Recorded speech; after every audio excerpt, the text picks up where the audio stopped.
Soccer, give me the ball and I'm gonna kick it. Soccer, give me the ball and I'm gonna kick it. Why are you singing? So people will know the book is about soccer, Neil. How else are they gonna know? Well, there is an episode description.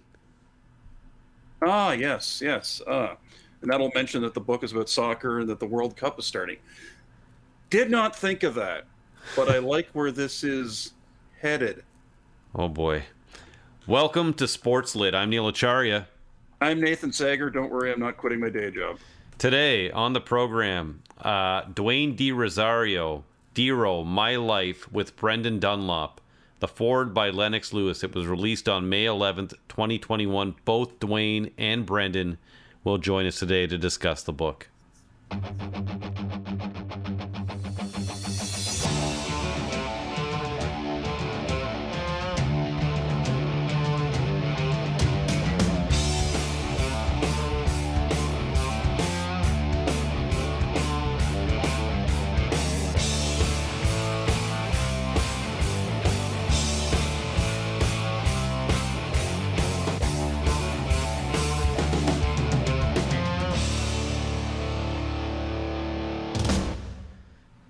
In a build-up to Canada's second appearance at the World Cup, and first and only since 1986, TSN, the World Cup rights holder, chose Dwayne De Rosario to narrate a video montage introducing the finalized national team's roster. It was a great touch. Dwayne, or DeRo as he is known, was the perfect person to voice it. For so long, he'd embodied the potential and frustration of soccer in this country. Now, finally, Canada had arrived. Indeed, Dwayne De Rosario was a shoo-in last year when Major League Soccer picked the top 25 players from its first 25 seasons. We're talking about, here's a guy, four-time MLS Cup champion, two-time league MVP, perhaps the first Canadian you heard about getting it done in the North American Pro League as an attacking midfielder and forward on winning teams that were raising the bar for a league that was needed on this side of the world, and a league that I think people were skeptical about at first when it launched in the wake of the USA 1994 World Cup. Of course, soccer is all about club and country. Dwayne, when he retired, was the career goals leader for Canada's men's national soccer team before being supplanted during the World Cup qualifying run when Kyle Larin kept finishing off all those runs down the left side to score timely goals. Of course, scoring is nice, but but team success, getting to the World Cup is the goal. And one could get the sense it ate away at him and so many players of his vintage that Canada was not able to make a World Cup. His last chance was, I guess, 2 cycles ago, the 2014 qualifying. And of course, what happened? He was the reigning MLS MVP at the time, hurt his knee early in a defeat against Panama, and a month later, Canada got a humbling pummeling. Yes, Nate, October 16th, 2012, that 2014 World Cup cycle, as you mentioned, 8-1 away against Honduras in a hostile environment. It was one of those disastrous games that serves as rock bottom. And from there, you can only go up. And 10 years and 1 month to the day, the tune is reversed. Yeah, and indeed, in terms of the book, DeRo and Brendan Dunlop released this title a year and a half ago, and it was on our radar the whole time. Now the timing is optimal. Just complications. There were a few books we were unable to get to in 2021. Indeed, that was why in the spring we went back deep into the wilderness and found Les Stroud, Survivor Man, to come on and talk to us. Deep into the Mimico wilderness. Metaphorically speaking, yeah. Yes, DeRo, the 4-time Canadian Player of the Year, had accomplished great things in the MLS and always wanted to get Canada over the mountaintop and into the World Cup. And no doubt he'll not just want to see them compete, he'll want to see them enter the group stage. DeRo is always pushing for more. As we read about in this nearly 200-page autobiography he wrote with broadcaster and soccer analyst Brendan Dunlop. And just a little on Brendan, he's recognizable from his time with Sportsnet Central, hosting Sportsnet Central. He also has covered the beautiful game for Fox and One Soccer, and he started at the Score television network. Indeed, he's a big Aston Villa supporter, I understand. Yes, not AC Milan or Celtic, two of the world-class teams that DeRo almost played for. You can read about that in the book. I pondered what I liked so much about the narrative, and it struck me. Around 2007, I had a chance to interview hip-hop legend and actor Ice-T about his incredibly impactful early albums. And he said, and I'm paraphrasing, "I wrote those albums for the guys sitting across the table that were just like me, that were where I was from." And that was his audience. He wasn't trying to target anyone else. And that's the exact sentiment I got when reading DeRo's book. DeRo makes you come to his level. And that's why it works for me. You find out about his world. He's going to tell you about his Guyanese upbringing, how his dad Tony and Auntie Lee, who he calls his angel, raised him in a one-bedroom apartment on Kennedy Road and Eglinton Avenue in Scarborough, which is a Toronto suburb. They showed him love, sometimes tough love, and his dad showed him soccer. He and his friends called it football, like their immigrant parents. It took him farther than it should have internationally, given the perception of Canadian players. You should understand his inner compass drove him from street life to a footballer's life, and how he exploded on the MLS stage with focus, fire, and determination. And that other thing he has loads of, talent and confidence. You will read that as a youth in Scarborough, he was a breaker, known as Timex, part of Turnstile's crew.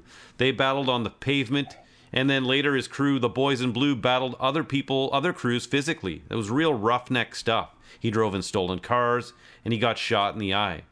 There's also elements about how music was instrumental to his life, the sounds of soul, R&B, lovers rock, and reggae, how he and his friends gravitated to basketball in the early 80s and 90s simultaneously with soccer. And this was long before the convenient portrayal of basketball arriving almost unknown in this country before Vince Carter blessed us with this sport.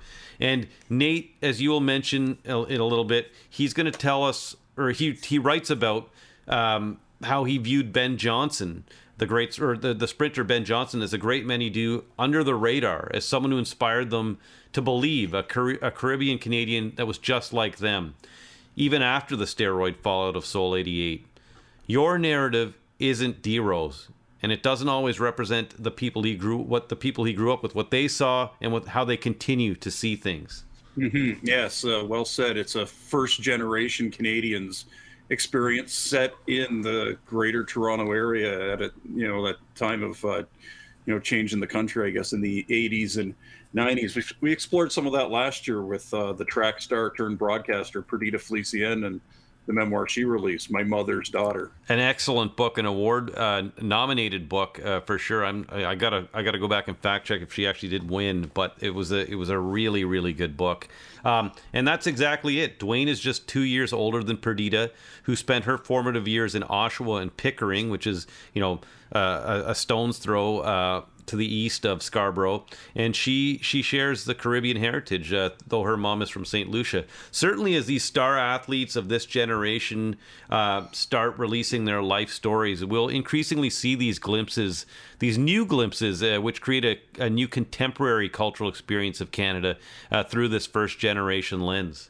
And now on the generational piece, it was delightful actually for DeRo to say he took inspirations from seeing Ben Johnson be all powerful and graceful on the world stage when he ran the 100-meter dash in the Olympics, regardless of everything else that happened. Now, why that tickled us so much is because what we do here is a bit of a historical document of Canadian sports that tries to tell it like it is. And if you can excuse me a segue here, if you ever can track it down, bad pun there, Speed Trap by the late Charlie Francis, who was Ben Johnson's coach and mentored other Canadian runners in that era. Now, similarities with Dwayne De Rosario and soccer players of his vintage is that it's just the frustrations of a system that wasn't ready for the talent.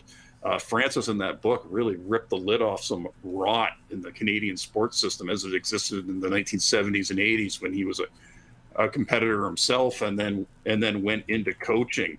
Now, as a nation, Canada committed to multiculturalism around 1971.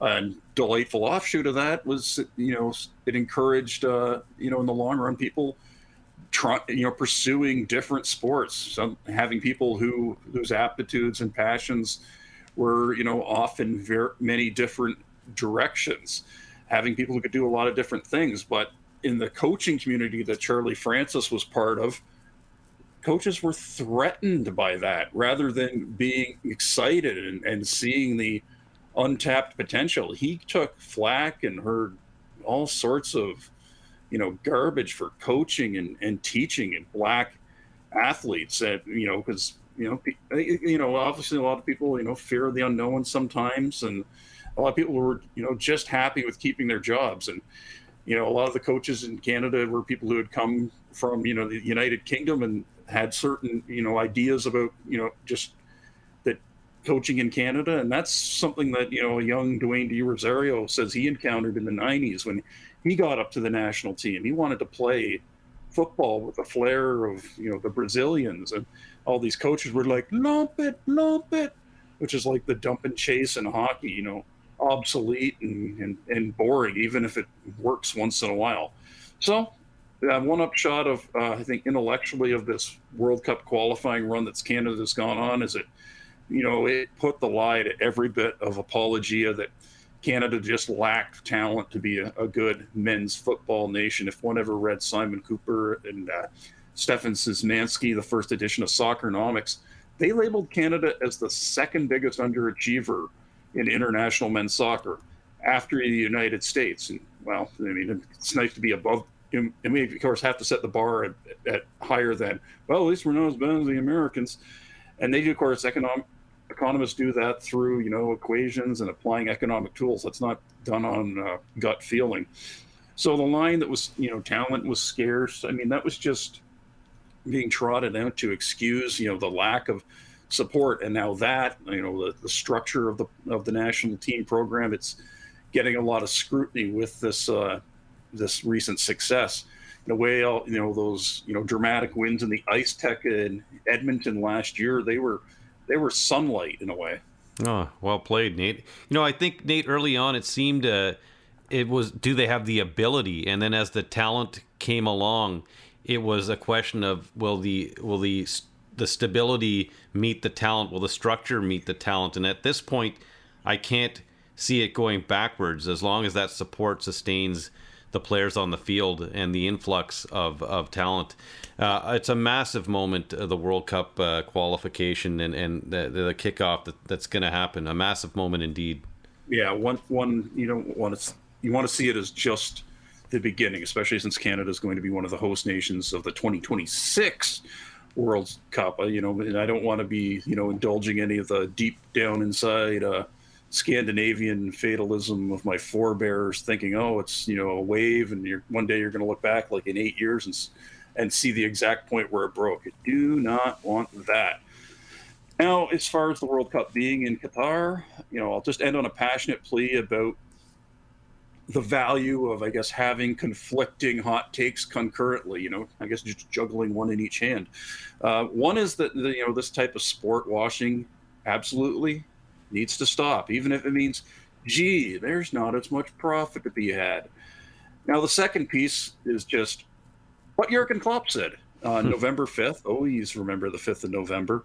The Liverpool manager said it's far too late to be asking players and coaches on the World Cup team about this. The decision was made by someone else, that being FIFA, 12 years ago in 2010. FIFA's feet needed to be put to the fire, and they weren't. All of that needs to be put on the people at the top, and you can certainly think, I'm going to watch the World Cup and enjoy it, but man, it probably should never have been put there, and it should have been kept in its normal place in the calendar. That's all. Thank you, Nate. Dwayne De Rosario and Brendan will both be in Qatar. They joined us ahead of this highly anticipated Canadian appearance at the World Cup to discuss DeRo's book, My Life, DeRo, My Life. We will discuss aspects of the book mentioned earlier, and also DeRo's professional and international career, which sheds light on playing for Canada and the tumultuous time he had with TFC, which he explains kind of in his own words after the fact. So lots of new information in the book that we will discuss, and can't wait to bring these two on.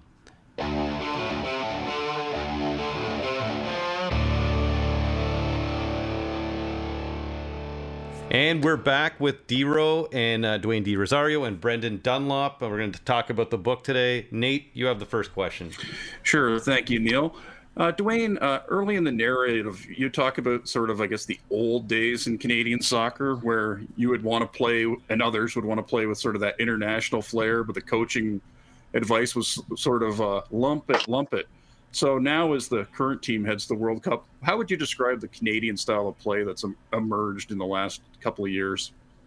Well, first, thanks for having me on the program. And, a lot definitely has changed from then to now. And, you're looking at a team that's, electric, a team that brings that flair, has speed, and has the ability to compete against, and create, opportunities through 1v1 battles, where, we were very direct at one time. And, I think it's an exciting team to watch on many levels. I think it's a team that builds through the midfield. I think that's where our strength lies with this team is our midfield. And, we have a strong group that can defend well and can attack well. I mean, it's a good balance that we have with this group. Mm-hmm. And I've heard you speak of him. The current coach, John Herdman. How much credit does he deserve for, I think, creating some cohesion in the system all the way down to the young players and just making sure the national team has the supports that a first class operation deserves? Well, I'll tell you what. I mean, he's definitely well spoken.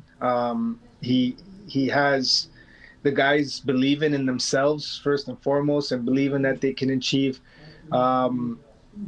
anything. And I think he's led that same energy with the national program. Whereas maybe they would have been a little bit more reluctant to go all in to support the men's national team.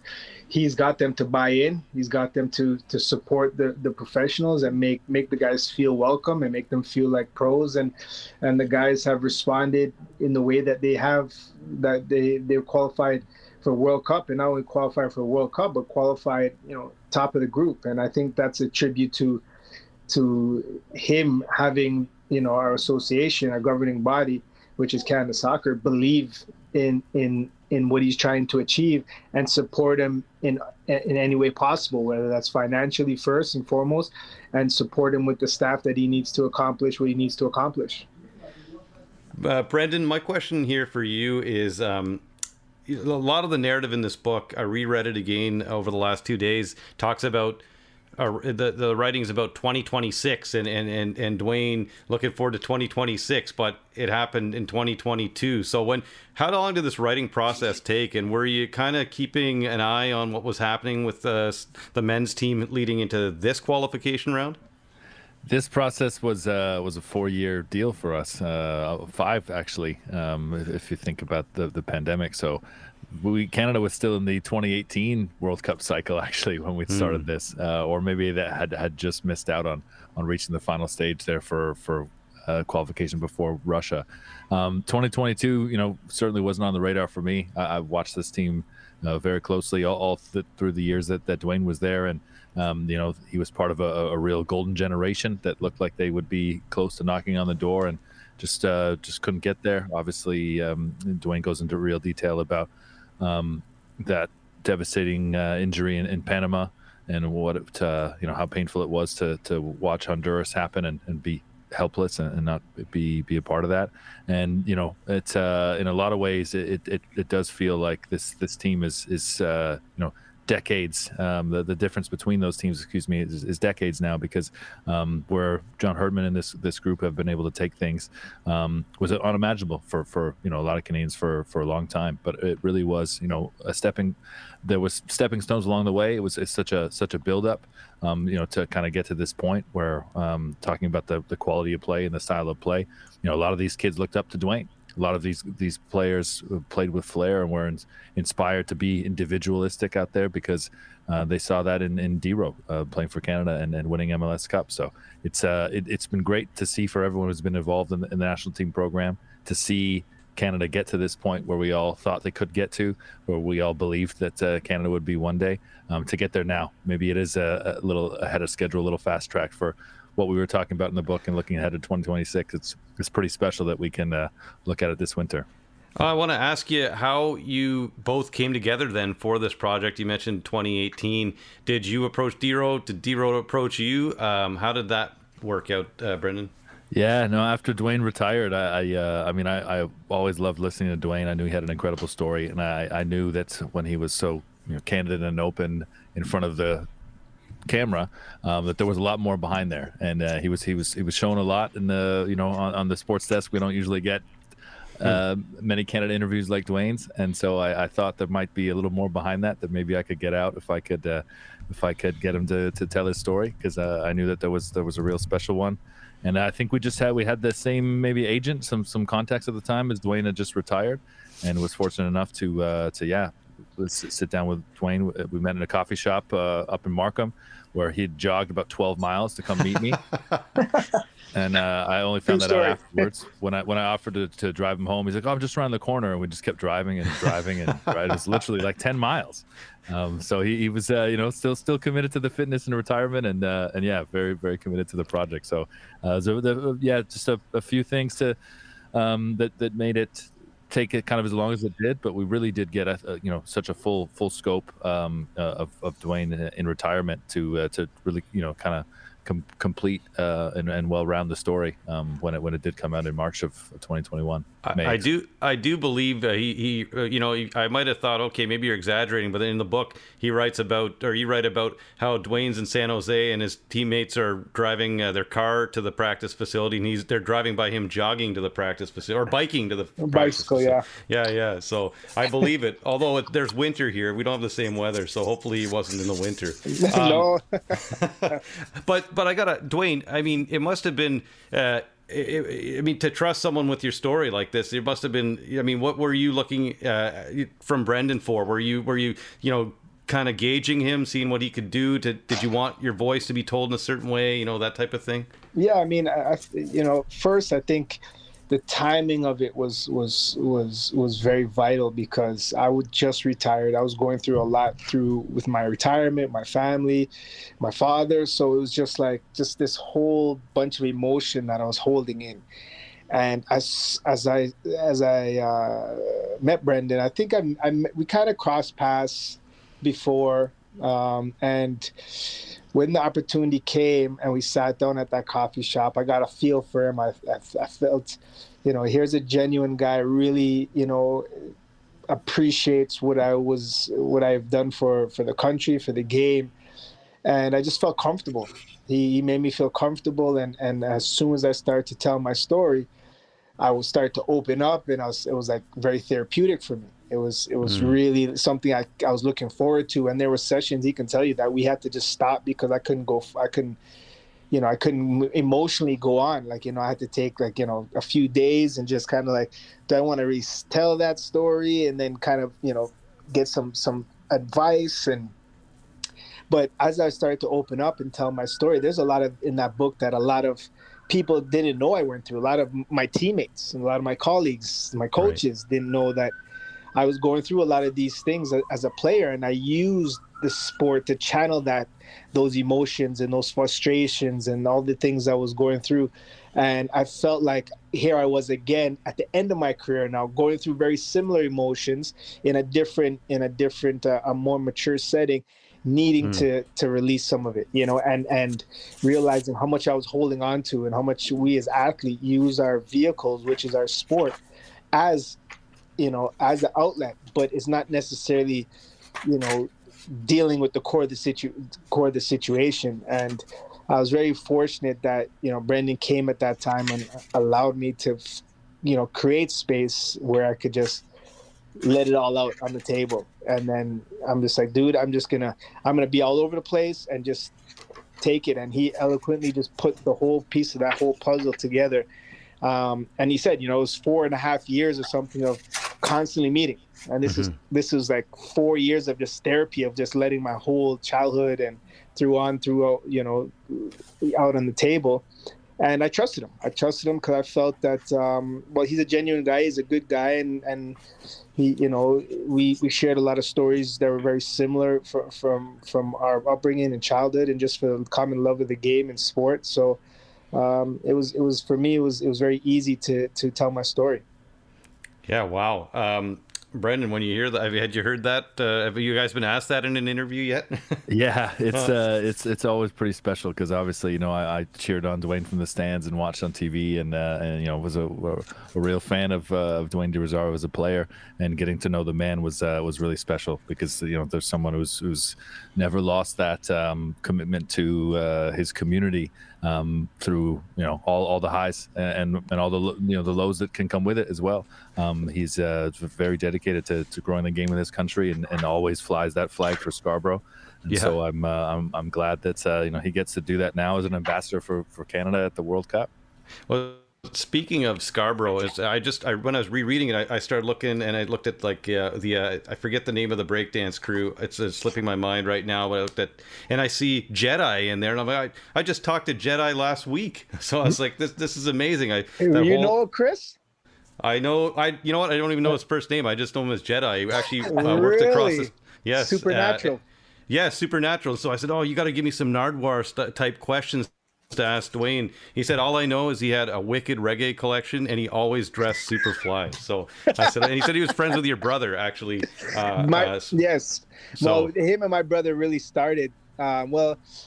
It was like three of them that really spearheaded that crew. But small world, man. Wow, that's crazy. Well, yeah. So the question leads into, or the point leads into, the Scarborough that's described off the top. I don't think, I was telling Nate, I mean, other than Perdita Felician's book, I mean, we cover a lot of books, but just reading that kind of contemporary history of an athlete in Canada, someone that's kind of our age, it was riveting. I loved it. I read it for the second time, and I wanted to ask you, Brendan, and you can jump in if you want, Dwayne, just the way you wrote about Scarborough. It's vibrant, it's a little bit vicious, and it's really vivid. So Brendan, tell me about, I know you have a little bit of experience living in Scarborough as well. So was it really relatable to you when he was relaying that, for you to just type it out, or how did that process come about? I think I always knew that our Scarborough experiences were different. I lived there for 10 years, and getting to know Dwayne, realizing he grew up less than 3 kilometers away from where I had lived, and it was light years away. It was miles away. Two different countries. Those experiences very, very different. And I just knew how much kind of the community really meant to him. I think I did resonate and relate, certainly with the intersections, also being someone who stood and waiting for the bus at Kennedy Station that never came. I feel like I could relate to that, knowing that you were trying to get to Warden Station before they ran out of patties at 9 p.m. I definitely could relate to that experience. But there was a lot of things in the way that Dwayne explains what he went through and what it was like to truly grow up there, and how that shaped him as a person, and really, as a player, a lot of contributions to his mental game as a player as well. And so to just dive in and explore that was really special for me, because, as I said off the top, I always knew there was a little more there under the surface, a lot more there under the surface. And there aren't too many athletes that peel the curtain back as much as Dwayne did, and are as open, as honest as Dwayne was. So it was important for me to make sure Dwayne's voice was very much the only voice you heard from front to back. We do speak differently a little bit, but it was getting to spend as much time with him as I did. I felt like I was able to capture that. And when it came to making sure his dad was saying the Guyanese phrases that he was they were as authentic as possible, I made sure that all of those got in there.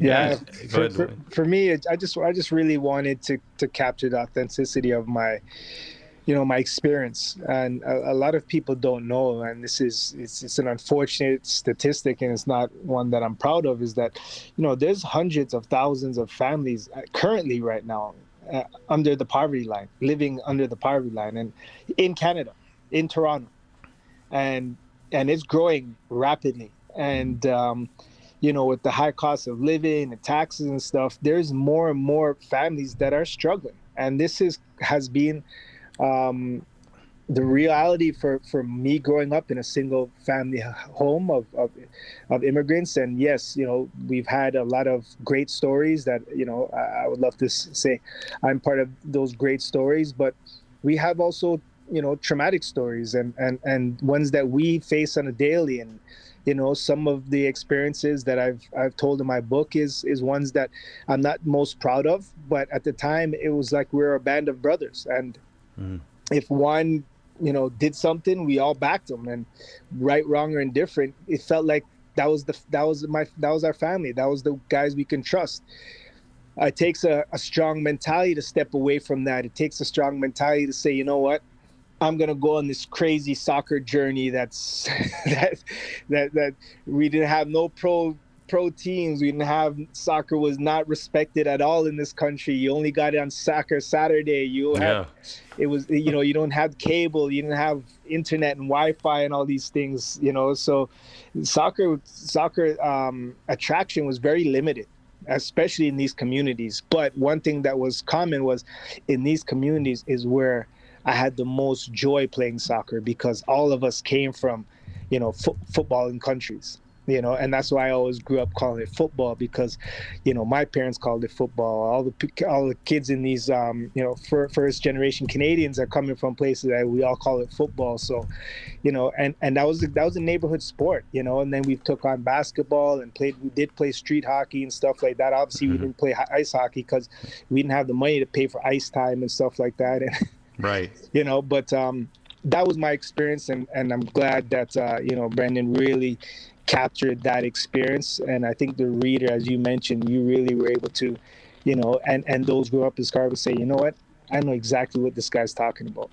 Yeah, for sure. That's what it felt like. Go ahead, Nate. And Dwayne, I just wondered, on two different levels, what do you hope that your story does for someone who has that passion and drive as maybe a first generation Canadian, but also what it explains about that experience to, I don't know, just say a guy like me who grew up out in the country across from a cow pasture?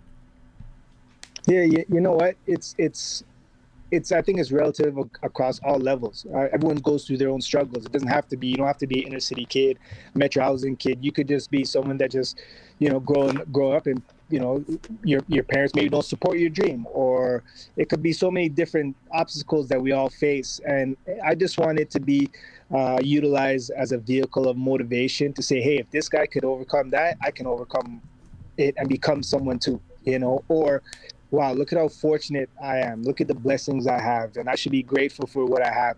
Now I should try to elevate myself so I could, help my family take it to the next level. So, and it's not only just at the youth level, it's for adults as well, right? We all go through difficult moments in our life. I went through mine when I was, I had to face retirement, and I had to reinvent myself. I had to find everything that I used to release my stress and my anger and frustrations. Everything I was going through was utilized through football. So now I had to find a new vehicle, and so I just hope that the message is that you can always become whatever you want. Yeah, and it's only yourself that's going to stop you. Your limitations are going to come from your mind, and how much do you want to put in, the work you want to put in, and what are you willing to sacrifice to accomplish that goal in a positive way. Mm-hmm. And how much was it important to like share things like of those experiences you went through, especially when you have that saying, which I immediately scribbled down, was that fear kills more dreams than failure ever will. Like, how important was it to be open in order to sell that, viewpoint? Yeah, especially today, we look at what's happening with a lot of our youth right now and the violence that's going on in the city. It's needed, man. These kids need to have an outlet. Violence on the rise while we're talking about programs getting cut, and it's we got to find a way to bridge that gap where these kids constantly have healthy environments and programs where they could release some of their frustrations and anger and make them feel like there's an environment where they can be heard and express themselves, and and find comfort in that, and instead of the violent outlet, because it only just creates more problems, more and no solutions really. Of course, the only solution really comes from when you're sitting wondering why you did what you did over the course of the time, and then you reflect and you want to give back and try to help others, but the deed's already done and you can't take that back, and that's the unfortunate thing. So hopefully I could help some of these youth to see before they get into a situation that they can't turn back from. Brendan, if someone from a major soccer playing country in Europe, South America, or Africa asked you to explain where Dwayne De Rosario fits into the pantheon of Canadian soccer, what would you say to them? Oh man, he's up there. Talking about this team that's going to Qatar in 2022. You don't have a lot of the players, I think, on that side get to some of the heights they got to without having someone to look up to like Dwayne De Rosario. He was really a pioneer, an MLS godfather. Was rightfully named one of the 25 greatest players in Major League Soccer history in their 25th year, and just someone that really inspired like an entire generation, an absolute game changer. I'm talking about the access when Dwayne grew up and how you didn't have live matches on TV. Just had Graham Leggett Soccer Saturday on TSN to watch and maybe get some highlights. So you're watching games from a week before, you watch them on delay and usually in a different language. The access now, if as Canadians, we only really got to see MLS because of Dwayne. Right. MLS was only on the map because of Dwayne. And if he took them to a final, you knew you had to watch because he was probably going to score and get an MVP award and this team was going to win. So, he put MLS on the map before it came north.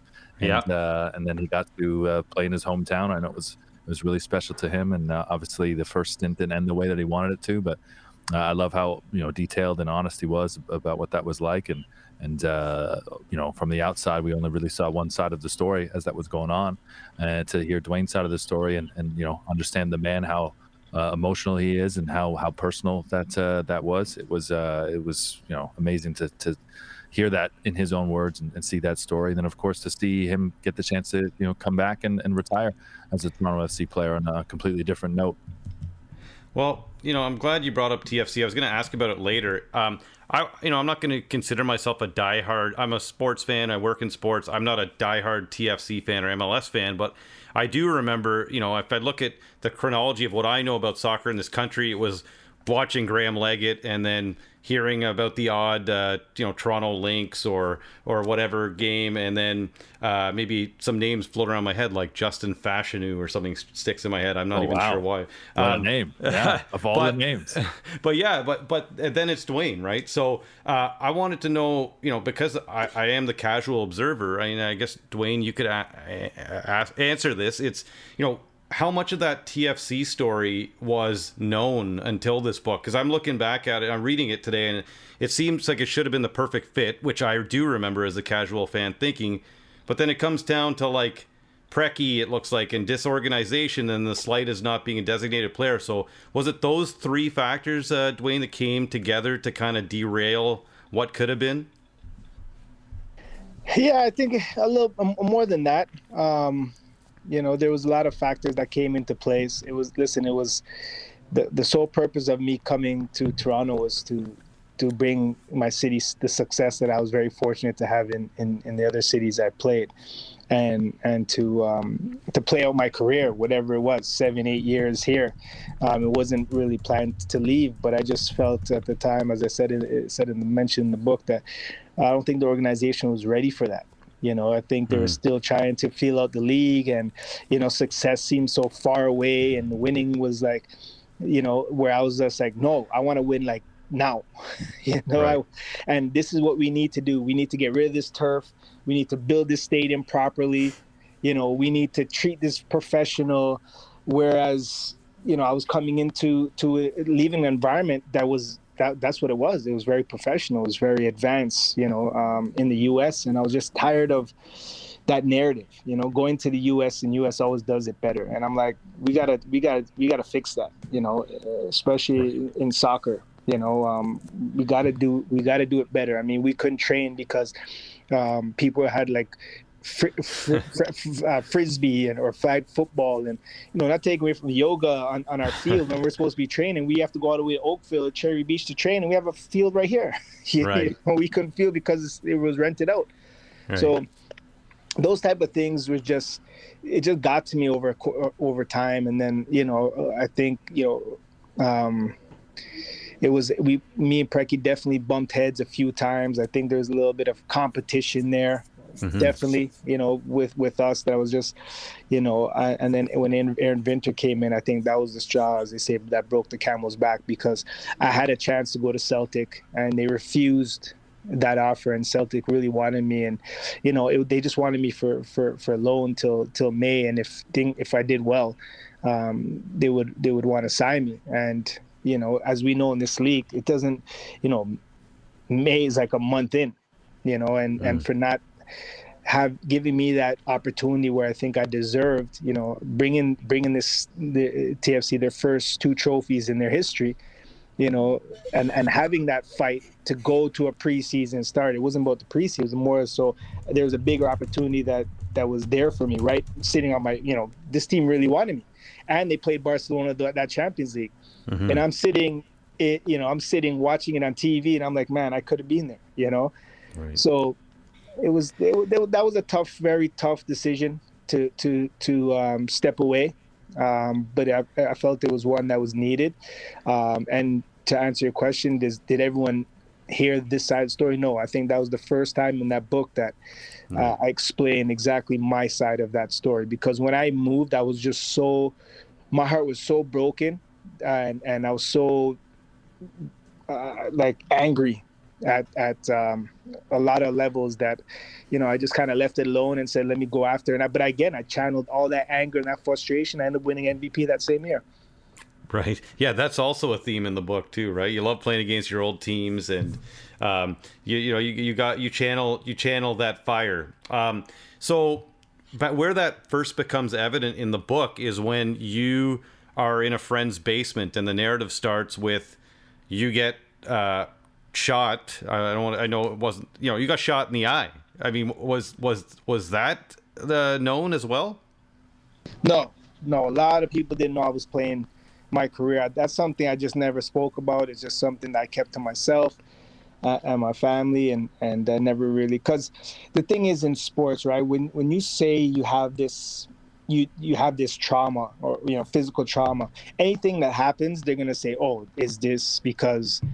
And I never wanted that. I never wanted that weighing over my head. And, I played many times where it was just like, my vision in my eye just went, cloudy. And I just like, damn, I was like, so I had to pretty much learn to get around that and play through that. But no, none of my teammates knew that. And I have actually had calls, and I've seen players today that I play with.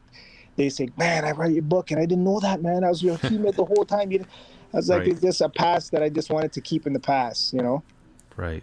And was that, I mean, first of all, 2 questions leading up to that before I let Nate jump in. First of all, how is that eye today? Because you mentioned that after you hit 30, it got worse. So how is it today? Yeah, it's good. I mean, it's cataract. I have a glass lens on it now. I constantly gotta get it checked up. But, it's just one of those things where it's gonna, it's there, and it's just that constant reminder to for me. But thankfully I could still see out of it. So that's the most important thing. It's not the most clear, but hey, it's grateful. It's a lot more than a lot of people have. And in that's a really interesting part in the book too, which you can probably Brendan mentioned to Nate when he asked the next question. But you're talking about like the describing how you get a feel for the game. You're compensating, right? And then like I think there was something in there about the back heel and hearing footsteps behind. Just like I don't know if that was tied. That was really fascinating. Yes, it's just I don't want to say this by sound anyway, but it's like when you just eat, sleep, breathe the game, you just take it to another level, and you just senses kind of take over. Like people ask you, what are you thinking when I took that shot, when that free kick? What are you thinking when I did that bicycle kick? What are you thinking when you did that? It's like I wasn't. I just went with my instinct. I just went with my energy, my vibe in the moment. Just said, let's do it, and I said, okay, let's do it. I never questioned, where some would what's the saying? Would some dare to do, some won't, and if if you don't dare to try, you won't succeed. Sure. Something like that. So, yeah. I always tried. And trust me, not all the time it went Right. off. I got some real comic reels that me trying things and it didn't work out the way it did, but thankfully in the big games it managed to work. Amazing. Yeah, and Brendan, for yourself, obviously nice touch on the book and the way it was handled. What were, I guess, sometimes writing is writing around things until you get there. What were the challenges that you faced as I guess here as a first time full length book writer? Yeah, time for one, I guess so. I do, I think Dwayne and I would both say, if we look back on it, there's some things that we would have done differently and maybe got it out on a different timeline. But I really think, it would have been a different book. Dwayne in retirement really went through a lot. And I do think that the universe. That's part two. That's part two. Yes, exactly. Yeah. That's for the sequel. That's yeah, DeRo dos, we'd call that one. Ah, nice. Have that in Spanish as well. But I do think that everything happens for a reason, and the universe has a funny way about that. And I was doing late night highlight shows, and I realized in this process that I have a real creative affinity for writing between the hours of 2 and 9 a.m. So that's when I did 90% of this book, actually, between 2 and 9 a.m. But I didn't really have to write around a lot because Dwayne gave me so much. If anything, it was just trying to find where some stories fit. And I think there was as a journalist and someone in sports media, there was quite a few things that I think I asked Dwayne a few times. You sure you want to say this? Are we comfortable with this? So look, I know this is from the heart, and you always, right. Everything's uncensored, but we sure we want to say it like this way. And I think that's what makes it really special, is that that Dwayne is so open and honest, and said things that a lot of athletes wouldn't, and then tell stories in a way that was just really honest and authentic to him, and important that those are those stories that got out and said things in his own words, in a lot of ways for the very first time, having never had the opportunity before. So. Mm-hmm. And I think you have some company in the writing into the wee hours. Howard Bryan, I heard we had about a couple months ago, and he talked about that. He writes in the middle of the night and somehow keeps a normal schedule. Now, two people you mentioned in the acknowledgments whom I wanted to ask about. How did Dan Robson, as a fellow Canadian writer and two-time guest of this program, and Nikki Bandini, who is a soccer writer in the UK, how did they sort of help you find the through line in this book? Yeah, no, that's great. I'm glad you brought that up. Nikki was the first person that I knew that had written a book, an autobiography with another player. Nikki had done a book with the Sporting Kansas City goalkeeper, Welcome to Hell, and I just felt like I needed someone that I could have a beer with and kind of explain what the rope was like, what that road was like. I don't know if when we first went for coffee in London on one of my many soccer watching trips over there, whether Dwayne and I had met and begun the project, or I had just had the idea. I think it was probably early. Maybe I had one session with Dwayne, or I had finally had found the contact and knew that I wanted to make this elevator pitch to Dwayne, but I wanted to know what the process was like. So Nikki showed me the ropes and kind kind of laid out what it would look like, what that process was like in Kansas City. And then Dan Robson was a colleague at SportsNet, and I think at the time that he had done the Clint Malarchuk book that had just come out, and we went for beers, and he just allowed me to ask him 10 million questions, and be a real student, because I was a nobody. There's a lot of things on YouTube, and you can learn pretty much anything on TikTok, but no one seems to do TikToks and YouTube tutorials on how to write an autobiography with a legendary sports hero. So that was something I had to learn on my own, and thankfully between Nikki and Dan, I got a lot of advice and pointed in the right direction. Nate? Yeah, of course. And just Dwayne, something that we obviously with the run to the World Cup, something that piqued us. So that was a big story a few months ago. Was obviously the national team. You had to briefly walk down in an equal pay dispute. I just wonder how much looking in the long run to 22 through this World Cup and the next cycle, the 2026, how much is Canada be having the success, maybe looking at this in win-win terms, maybe going to put attention on the problems and lead to them being ironed out, or at least help the public understand what the players need to have here. Oh man, that's a loaded question. It is a loaded question, yeah, and I completely probably tripped. I set him up for it. it. I take the blame on that. It's well, at first I salute the players for putting that aside. I mean, it's a tough one. It's a tough timing to be dealing with it, right? You have World Cup coming up. This is a dream come true for any player to play in a World Cup. So it's not that you could boycott the World Cup. I mean, you can't do that, right? I mean, you can, but you don't want to do that. Right. You work too hard your whole life to experience this moment, and now after how they're gonna manage that, it could be a rocky road if it's not managed properly. But hey, you know what? This is a new time. It's a new time in sports. It's a new time for soccer, and it's one of those where we have to step up as a country, and we have to be accounted for. There's no more pointing the fingers of how come we don't do well in CONCACAF, and the players going, well, we're not supported. Well, really, what does that mean? Well, it boils down to financial, right? Like I said earlier, I think we were finally supported in this go round, and I think that's because of the strength of Hersman. He really got the association believing in what they were doing.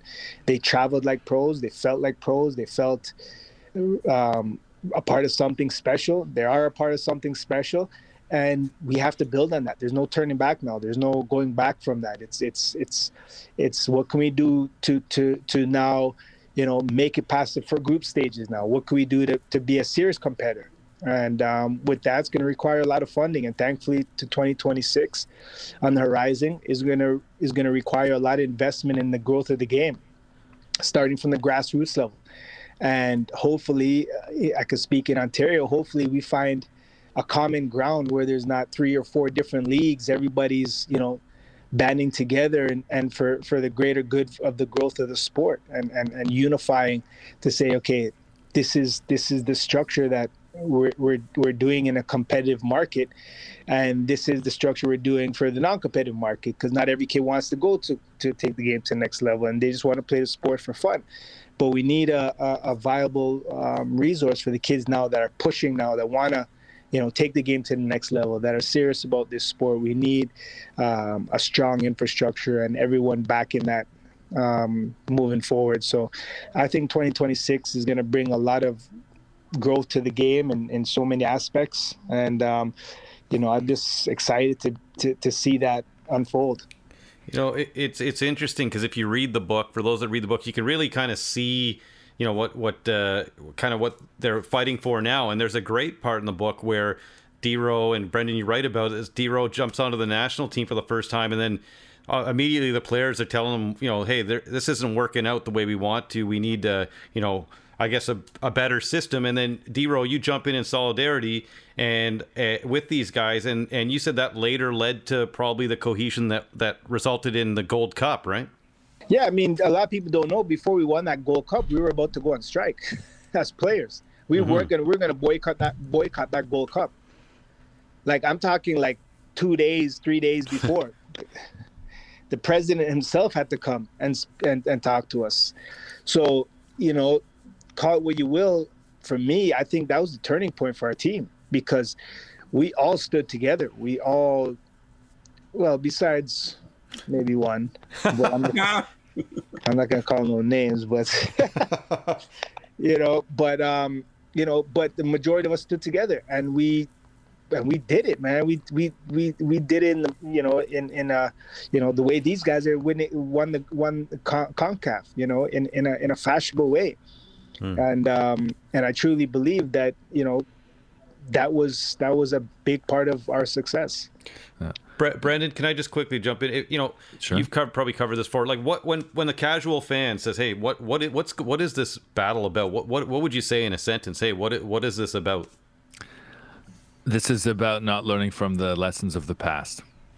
That's exactly what I would say. In the book, Dwayne speaks about, how unique it is in Canada that he has the same experiences and can tell some of the same stories of the generations before him, and someone like Alex Bunbury, and then the guys he's played with, and someone who's still playing, Atiba Hutchinson, Julian de Guzman would have kind of been in that same chapter, and new players now who's on the team, Jonathan Osorio, who might be one of the last Canadian national teammates that Dwayne would have had, Oso and Atiba, of course, and now these new players, and Alphonso Davies, and even younger than Alphonso Davies is Ishmael Kone.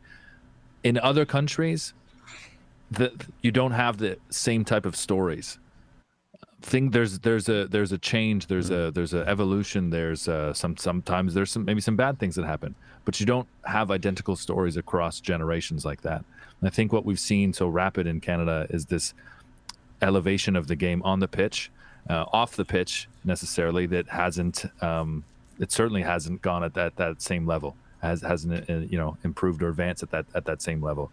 And I really think that there were some lessons and examples in the past that Canada Soccer didn't learn from, and wasn't able to. There's a lot of reasons why, but really seeing the professionalization of the program under John Herdman, you're seeing just a few things from the admin side and things that weren't taken care of previously, that have cropped up at a point now where that this kind of group of players want to see that things are different for the future, that you don't have multi-generations telling the exact same stories about what it was like playing for the national team, that it's completely different in a much better and smoother context.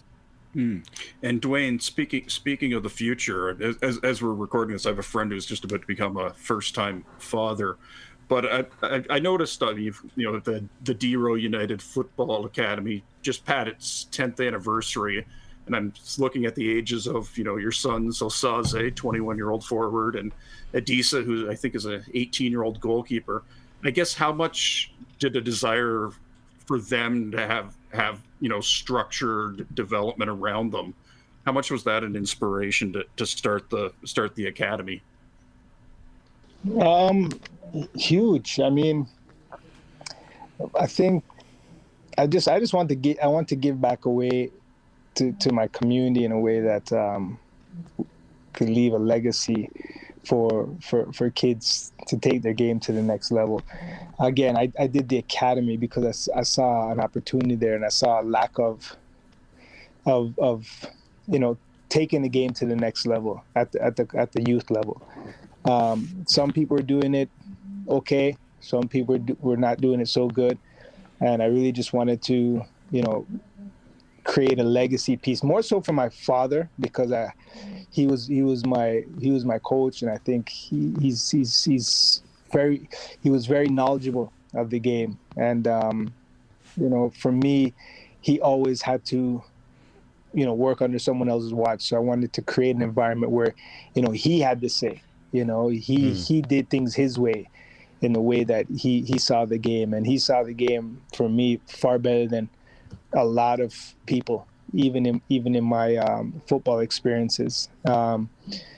So it was important for me to create an environment for him that he can do, like I said, do his thing and structure and run the academy, as well as to create an environment for kids that want to take the game to the next level, that they have a platform to showcase and to learn the game at a high level and in a different way, not just playing the game, but also thinking the game and understanding the game at a more complex level. I'm gonna close this out by a quick lightning round for DeRo. I know you guys have been on the phone for a while, or on the call for a while, so I appreciate that. Quick lightning round for DeRo here, and then one last question. So DeRo, I know you're, just like Jedi said, you're a big reggae dancehall fan. So I want to ask you, you pick one or the other, Super Cat or Beanie Man? Oh, you gotta go with Super Cat. I like that answer. I knew you were going to say that. Hey, Brendan, do you want to pick? On these? I think I'm going with Beanie. No offense. Oh, no. Beanie, yeah. Really? Okay. All right. Buju or Shaba? Oof, man. Shaba. Shoot, it's tough. I would say Buju. Okay. And finally, I know the answer to this, but Bob Marley or Peter Tosh? Oh man, you can't do that, man. You can't go there. You can't go there. You can't. It's a draw. It's a draw. Yeah. It's definitely a draw, man. Because man, that's a tough one. Well, I'll tell you. What would be the soccer player's equivalent of that question? Meaning, is that like Messi versus like Pele or? Yeah, I don't know. Yeah. Maybe DeRo, you could answer that. What is the Bob Marley or Peter Tosh equivalent in soccer? Well, I mean, it's hard not to mention Messi. It's hard not to mention Cristiano Ronaldo. It's it's hard. Like, I mean, these guys are, what they've done year after year consistently speaks volume. But it's hard. You can't overlook the contributions of Pelé, Maradona. George Best. There's so this is a tough one. You're right there, though. You're in the right lane. It'd be like remove Messi from the equation at PSG and choose between Mbappe and Neymar. That's wow. Bob Marley and Peter Tosh. Yeah. Well, I do want to say, for playing that quick rapid fire, Dwayne, we've got you a $25 store credit at Play to Record. And yeah, and I have 2 tickets, one each for the both of you, for an upcoming screening of Drop the Needle, which is the documentary I just co-produced about Play to Record. So you guys let me know when you want to go, and I'll get you tickets. Are you serious? Yes. Yeah, man. I've actually saw that the other day, man. You went? No, if I knew it was going on, I would have went for sure. There's more screenings coming up. I know this podcast is supposed to be about you guys, but now I'm going to make it about me. Please do, yeah, man. So I'll get you guys tickets, Brendan. I'll give you the link, okay? I'd love that, yeah. Okay, last thing, and we can close out, is in the book, and we didn't talk about your short, or I guess it was a short time, but your time at AC Milan, which is kind of a tough spot for you as well. And let me know if I'm pronouncing his name right. Is it Edgar Davids or Edgar Davids? Yeah, Edgar Davids, yeah. Davids. Edgar Davids. He said, "You're a Canadian kid. You don't belong here."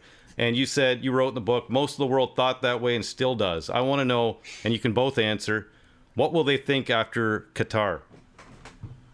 Well, I mean, I don't think they'd even have to go as far as Qatar. I think right now we can see what kids like Alphonso Davies is doing, Jonathan David's doing, what Atiba has done, Buchanan. Like, these are forces to be reckoned with right now. And the future just holds so much limitless opportunities, and we don't, like I said, we don't have to go to Qatar. I think Canada is now on the map of soccer, folks, and we have to accept that here in this country. So we have to start filling our stores and filling our images with Canadian players. It's not, it's good to see Messi, but we need to start seeing Atiba up there. We need to start seeing Jonathan Davey up there. We need to see, more Alphonso Davies, and our heroes, our local heroes. Mm-hmm. Let's start putting our heroes in our stores so the kids could see them every day. Yeah, let's celebrate our own. That's something that Dwayne echoes in the book a lot. I think as Canadians, and we just don't do very well. Celebrating our own and giving people their flowers when it's deserved. So we can start with what start with what you're in. And in terms of soccer now, it's about putting that spotlight and putting that shine on the players that are doing it and are playing at the highest level and winning club championships in Europe on some of the biggest teams, and now and against some of the best players in the world, and now we're playing against the best players in the world in Qatar at the World Cup. I know you're both headed there, and you took time before you fly out. So, again, I got a lot out of this book. I know Nate did too. I really appreciate your time this Tuesday evening, and thank you for being on SportsLit. Appreciate you guys. Thank you.